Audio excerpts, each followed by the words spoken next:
636 योग प्राप्त करने के लिए समांतर श्रेणी 9, 17, 25 ऐसे आगे श्रेणी बढ़ती जा रही है। कह रहा है कितने पद लेने चाहिए। अगर आपको 636 आना चाहिए पदों को जोड़ करके, तो कुल कितने पद लेने चाहिए यही आपको ज्ञात करना है। तो सबसे पहले हम लोग इस समांतर श्रेणी को लिख लेते हैं। अर्थमेटिक प्रोग्रेशन 9, 17, 25 ऐसे श्रेणी चल रही है।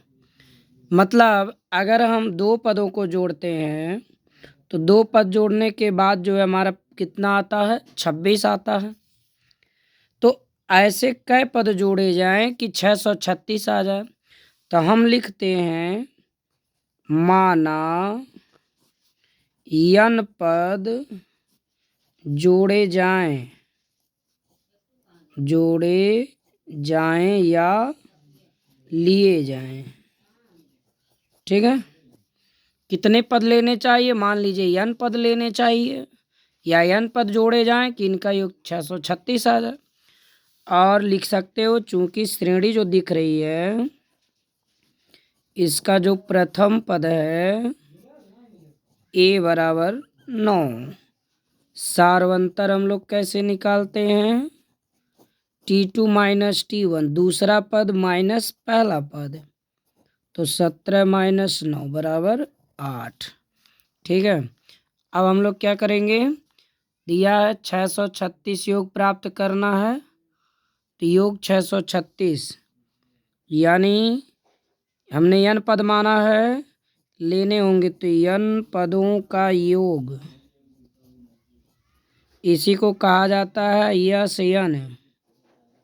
और यही n पदों का योग 36 आपकी किताब में दिया है। ठीक है, n पदों का योग को कहते हैं S n, sum of n term. अगर यहाँ हम लिख देते हैं ऐसे S3 तो क्या लिखोगे, इसको क्या समझोगे, 3 पदों का योग। ठीक, तो ये n पदों का योग है। और n पदों के योग का सूत्र होता है n/2 बड़े ब्रैकेट में 2a प्लस छोटे ब्रैकेट में n-1 इंटू d ब्रैकेट बंद। ये हो गया 636। ठीक है, तो n का मान हम लोगों को नहीं पता, यही निकालना है। 2 गुणे a का मान पहला पद कितना है 9 प्लस n-1 इंटू d बराबर 636। अब इसे हल कर लीजिए तो n/2, अब n पूरे बटे में जाएगा तो n का गुणा 2 9 18 में n का गुणा तो हो गया 18n प्लस d का मान हम लोग निकाले हैं 8, यहाँ मैं 8 लिख लेता हूँ तो 8n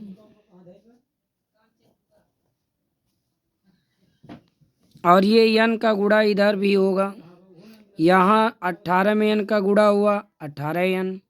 अब इस n का गुणा पूरे ब्रैकेट तक होगा ना, तो 8n में भी n का गुणा हो तो 8n स्क्वायर, और ये -8n हो जाएगा 636। 2 का इसमें गुणा हो जाएगा, भाग है, तो 18n plus 8n square minus 8n 636 गुणे 2,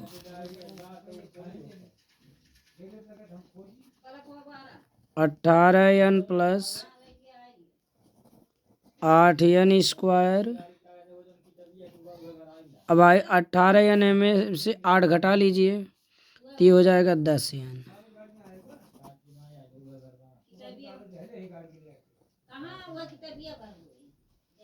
10n प्लस 8n स्क्वायर।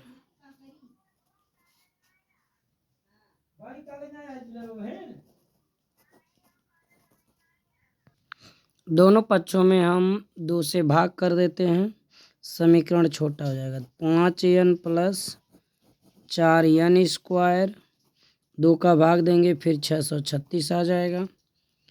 अब इसको हम द्विघात समीकरण के रूप में लिखते हैं, प्लस 5n माइनस 636 बराबर 0। अब 636 में 4 का गुणा कर दीजिए तो गुणनखंड बैठाना है। तो ये हमारे पास टोटल गुणनफल आ गया 2544।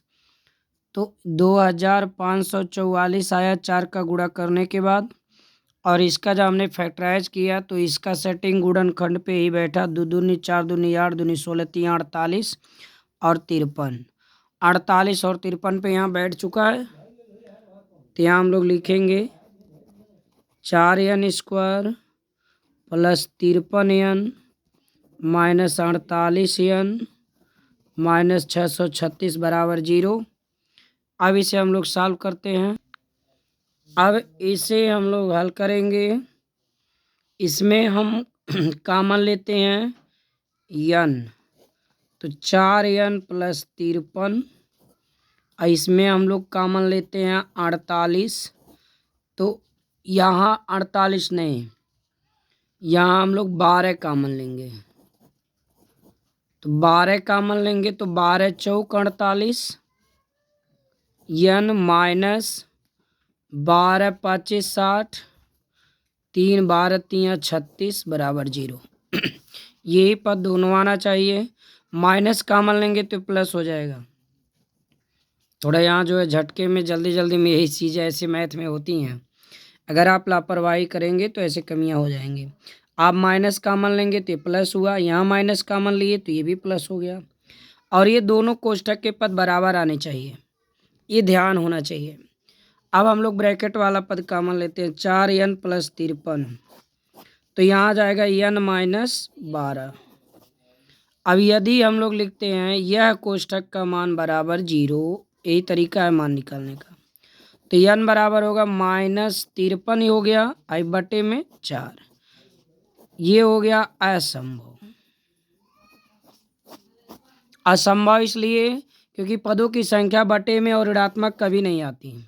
गिनती कभी आप पदों को गिनेंगे तो बटे में थोड़ी आएगा, पूर्णांक में आएगा। अब लिखेंगे और यदि n माइनस 12 बराबर 0 तो n बराबर प्लस 12, यानी हमें 12 पदों को लेना चाहिए। कै पदों को? 12 पदों को लेना चाहिए। ठीक है, बस चैनल पर नए सब्सक्राइब कर वीडियो को आगे ज़रूर शेयर करें। Thank you.